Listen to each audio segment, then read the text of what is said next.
মুসলিম ভাই কয় নতুন নতুন বুঝছে না তো ভাবিয়ে কয়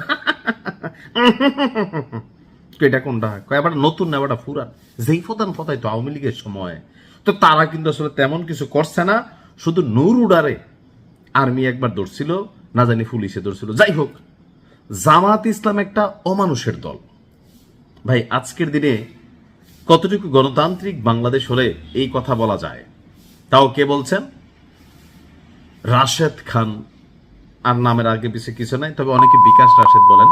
কিন্তু আমরা সকলে জানি যে গণ অধিকার পরিষদের যিনি সাধারণ সম্পাদক আছেন মোহাম্মদ রাশেদ খান, তাদের কিন্তু অনেক বর্ণাঢ্য অতীত ইতিহাস আছে, যারা পাবলিকলি কিন্তু লাইভে এসে বুদ্ধি দিত আমাদের বোনদেরকে যে খালি বিকাশ করেন, বিদেশ থেকে জামাইরা যে হাত খরচের টাকা পাঠাইছে বিকাশ টিকাশ করে আমাদের দলটা চালানোর জন্য সুযোগ করে দেন। এমনকি শেখ হাসিনা সরকার পতনের আগে পরে যারা সবচেয়ে বেশি সুবিধাভোগী বা মানে যাদের লাইফ বদলে গেছে, এর মধ্যে রাশেদ খান একজন, চেহারা ছবিতে কিন্তু অনেকটা ভাইসা উঠছে। যাই হোক, বাংলাদেশ জামাত ইসলামকে একটা অমানুষের দল বলে মন্তব্য করছেন। আচ্ছা, এখন এটা কি slip of tongue?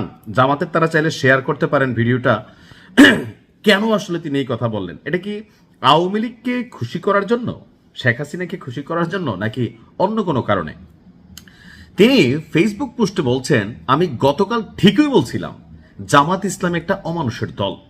Shahid president Ziaur Rahman জামাত ইসলামীকে রাজনীতিতে সুযোগ দিয়েছিলেন, দেশনেত্রী বেগম খালেদা জিয়ার সাথে রেখে মানুষ করতে চেয়েছিলেন, কিন্তু এরা অমানুষই রয়ে গেছে। অর্থাৎ বিএনপির সময় থেকে তাদেরকে মানুষ করার যে প্রাণান্তকর চেষ্টা চলছে, কিন্তু জামাত মানুষ হয় নাই, রাশেদ খান এটাই বলছেন। এবং কি এটা একটা প্রমাণ হলো, গতকালকে জামাতের আমির বললেন আগেই ছিল জাতীয়তাবাদী দল, এখন হয়েছে চাঁদাবাজ দল। জামাতের আমির যদি এই কথা বলে থাকে তাও কিন্তু ভেজাল আছে, কারণ জামাতের দুই এক নেতার ঘরেও কিন্তু ত্রাণের 96 বস্তা চাল পাওয়া গেছে, কারোর পেট্রোল পাম্পে তেল পাওয়া গেছে। এখন ধরেন আসলে সবাইকে দোষ থেকে মুক্ত, কেউ হয়তো বেশি করতেছে, কেউ 1% হলেও করতেছে। তা আমি আসলে জামাত আমির এই বক্তব্য শুনি নাই, আমি রাশেদের এই স্ট্যাটাসটা পড়ছিলাম। তো তিনি বললেন যে জামাতের আমি বলছেন যে আগে ছিল জাতীয়তাবাদী দল, এখন হয়েছে চাঁদাবাজ দল। মাথা থেকে পায়ের মাথা, পায়ের পাতা সবাই চাঁদাবাজ। এইটা আবার কিন্তু জামাত ইসলামের আমির যদি বলে থাকেন অতিরঞ্জিত বলছেন।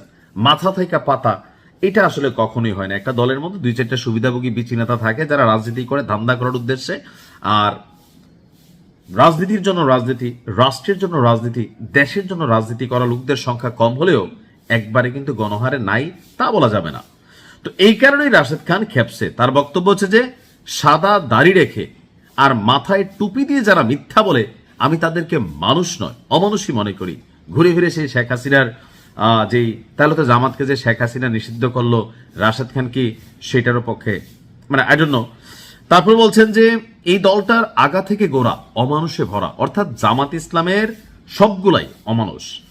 আর বলছেন যে একটা ইসলামী দল যদি এমন মিথ্যাচার করে ক্ষমতায় আসতে চায়, তবে তাদের জবাব ভালোভাবে দেওয়ার সুযোগ নেই।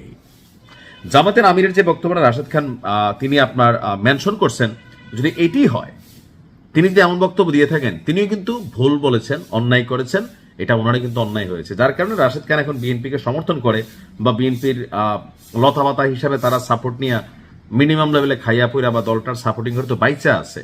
আবার ধরেন বিএনপিকে নিয়ে এমন মন্তব্যটা কি আসলে সঠিক? অবশ্যই না। দেখেন প্রত্যেক আওয়ামী লীগ যে এত খারাপ ছিল, এর মধ্যে কি 2-4টা ভালো মানুষ ছিল না? অবশ্যই ছিল।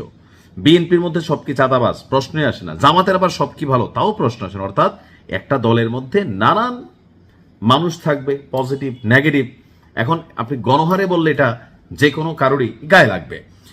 তো তিনি আপনার বলছেন যে দুর্নীতি চাঁদাবাজ একটি সার্বজনীন সমস্যা, এই সমস্যা দলের কতিবিভক্তি যেমন করে, দল না করা সন্ত্রাসীরও করে। এটা কিন্তু রাশেদের বক্তব্য সঠিক। গণঅভ্যুত্থানের নায়ক হান্নান মাসুদ পর্যন্ত চাঁদাবাজদের ছাড়াতে থানা পর্যন্ত চলে যায়, গেছে কিন্তু হান্নান, মানে চাঁদাবাজার ছাড়ানোর জন্য কিন্তু আসলেই গেছে। অনেকে বলতো ভাগ টাকা খায়। আবার বলছেন বৈষম্য বিরোধী ছাত্র আন্দোলনের বেশ কিছু নেতার বিরুদ্ধে তো এমন অভিযোগ, এসব অভিযোগ কেউ গ্রেফতারও হয়েছে। তো তিনি আবার বলছেন ডক্টর ইউনূস যে 18 মাস লুটপাট করে গেছে এই সরকারটা, তো কই এ নিয়ে তো আপনারা তেমন কোনো তদন্ত চান না কেন? এটাও প্রশ্ন। ভাসুরের নাম মুখে নিলে অন্য কিছু বের হবে, ইউনূস সরকার তো লুটপাট করছে, এটা প্রমাণিত, অনেক কিছু এখন বের হচ্ছে। জামাত আসলে কিন্তু তাদের বেলায় আবার কথা বলেন না ভাই, কেন? এখন আমার কথা হচ্ছে কি, যেটা লিগ্যাল আমার এটা বলতে হয়। এখন রাশেদ খান কি বললেন, কেন বললেন, নিশ্চয় বুঝতে পারছেন। এখন এটা কি আসলেই সঠিক? তিনি যে আবার বললেন পুরোটা দল অমানুষের দল, এটা আবার উচিত না। কিন্তু কথা হলো কি, ওই যে যেমন রাজনীতিতে তেমন ভাবে উত্তর দেওয়া লাগে নাকি, না আমি বুঝি না আর কি, আমি তো ছোট মানুষ। যাই হোক, ভালো থাকেন।